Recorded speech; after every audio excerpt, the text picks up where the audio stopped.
ام الاوفیس پارێزگا دوی ما بریار دا هندێک پێنگا بە پاویژ بوندێک و بارێ خو سڤیک بکەین بە قۆناغا بێت یەکیشوان ئەvە بوو ئەم سەرجەمێ نەه چلویەک بنگهێت تۆمارکردنێک و سەرتەسەری پارێزگا دووکێ بەد گریتن ئەم دەستپێکێ بەری هەر تشتێکی ئەم نەه بنگە هاوەکەین ئەف نەه بنگێت هەنێ دول سنتەری پارێزگا دووکێ بن و یەدیژی الدەوروبەرە القضا سیمێلێ و قضا زاخ و قضا ئامێدیە و قضا آکره خوبت گیرن بوندی که هم بشین هندک ارکالی انجام بدین یکیشوان ارکا دابشکرنا کارتا دنگدان تایبته و که روژه هد بجاتنا مشهیزت نافخو و وزارت پیشمرگی ورگردین و که یکیش خالم پیرابونت کمیسیونی که بشین دنگ خوب دن بترش 40,000 کارتا بگویل دفمه و گوفیس پارێزگا ها دوی که اش اوری که ما دست بکه دوان کارتا جاکا دی زبرین نوه بخود دانت وانش وزارت نافخو وزارت پیشمرگی وزارت نافخو و برگیری عراقی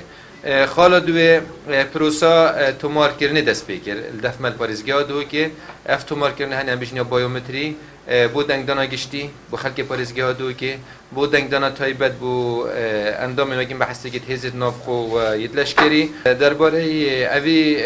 پاره وان فرمان بری سرصندوق کار کردی دفمه کمیسیون پارێزگا دوی که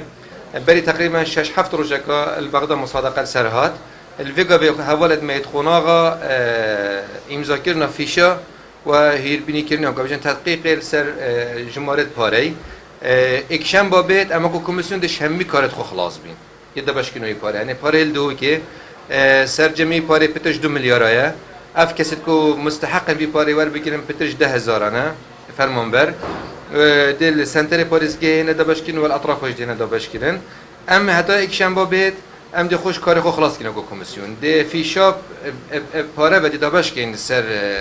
پانق دوگی پاره حساب ما سرکیل پانق کل سنتر پارێزگی دابش بلا سر پانق دیجی دیمین دی وجا کاپرابون دوام پانقا مثلا کد روزک بکشتن دی دروج بکش حتی اوجی تدقیق خود کن و دست دابش کنه وی پاره کن